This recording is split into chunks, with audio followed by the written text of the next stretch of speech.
বড় বড় থিম পুজোর ভিড়ে বনেদি বাড়ির সাবেকি পুজোগুলো কোথাও যেন একটু হারিয়ে যাচ্ছে।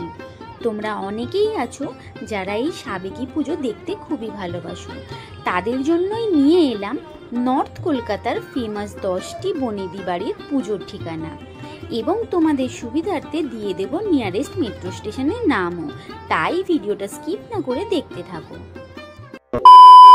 প্রথমেই তোমাদের নিয়ে যাব বদনচাঁদ রায়বাবুর বাড়িতে। Nearest metro station central.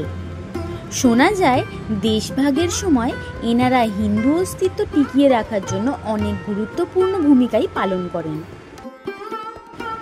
এই পুজো প্রথম শুরু হয় 1856 সালে। 167 বছর পুরানো এই পুজো আজও পালন করা হয় ধুমধাম করে। মা এখানে ঘরকন্যা রূপে পূজিত হন। এই বাড়ির দেওয়াল, চেয়ার, ঘড়ি থেকে শুরু করে প্রতিটা জিনিসেই তোমরা সেই পুরনো দিনের ছোঁয়াটা পাবে।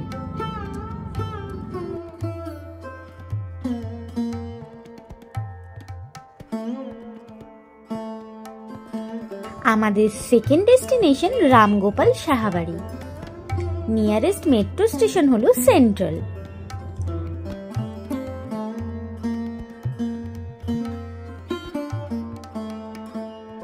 ভদ্রলোক ছিলেন ব্রিটিশ আমলের ফেমাস ওয়াইন সেলার।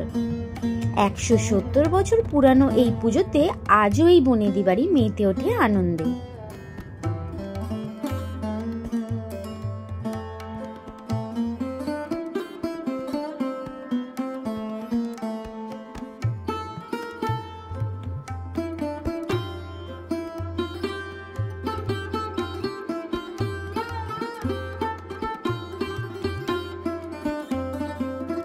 এবার তোমাদের আমি নিয়ে যাব জানা বাজারে অবস্থিত রানী রাসমণির কাছারি বাড়িতে।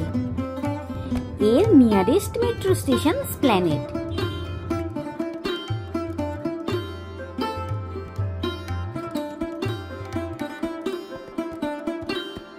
লোকমুখে শোনা যায় এই বাড়িটি রানীর জামাতার বাড়ি।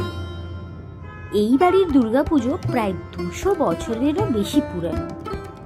বর্তমানে এই বাড়ি কলকাতার অন্যতম হেরিটেজ হিসেবে মর্যাদা পেয়েছে।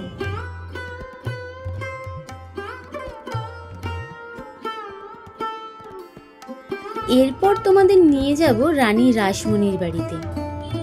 নিয়ারেস্ট মেট্রো স্টেশন চাঁদনী। স্বয়ং রানীমাই এই পুজো স্টার্ট করেন আজ থেকে প্রায় 236 বছর আগে। বর্তমানে রানীমার জামাতা পরিমোহনের বংশধর দ্বারা এই পুজো পরিচালিত করা হয়।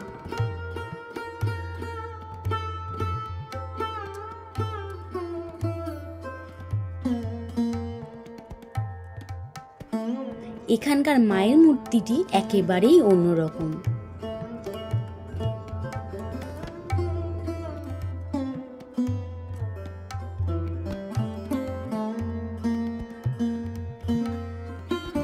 এরপরেই তোমাদের নিয়ে যাব Chorbagan Shilbari. Nearest metro station MG road. 170 বছর পুরানো এই পুজো উদযাপিত হয় 10 দিন ধরে। মাকে এখানে মহালয়ার দিন থেকেই পুজো করা হয়।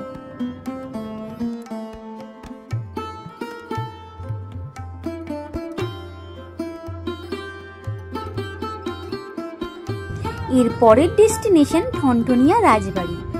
এই বাড়ি জনসাধারণের জন্য খোলা হয় ষষ্ঠীর দিন থেকে, তাই তোমাদের দেখাতে পারলাম না। এরপর তোমাদের নিয়ে যাব শ্যামল ধান দত্তার বাড়ি, যা বর্তমানে বলরাম দত্তা নামেও পরিচিত। Nearest metro station Girish park.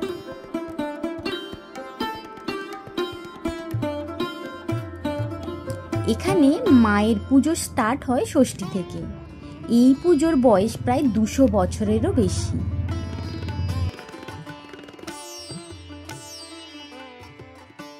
তারপরেই তোমাদের নিয়ে যাব খিলাত ভবন।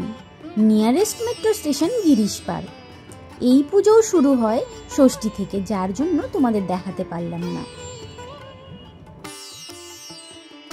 একটু এগিয়ে গেলেই দেখতে পাবে হরকুঠি রায় ব্যানার্জি বাবুর বাড়ি।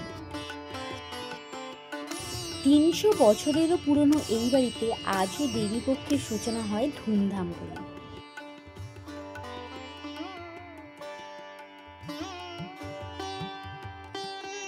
মা এখানে আসেন একচালায়, আর এই ঠাকুর আকার ও আয়তনে অনেকটাই ছোট, আর এটাই এখানকার বিশেষত্ব।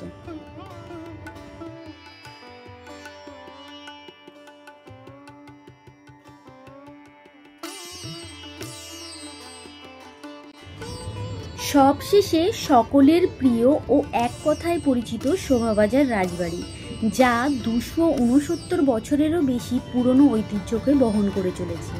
এই রাজবাড়িটি বাকেট লিস্টে অবশ্যই রেখো।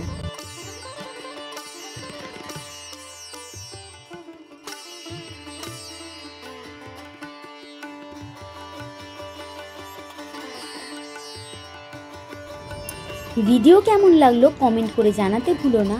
আর তোমাদের সকলের পুজো খুব ভালো কাটুক। শুভ শারদীয়া।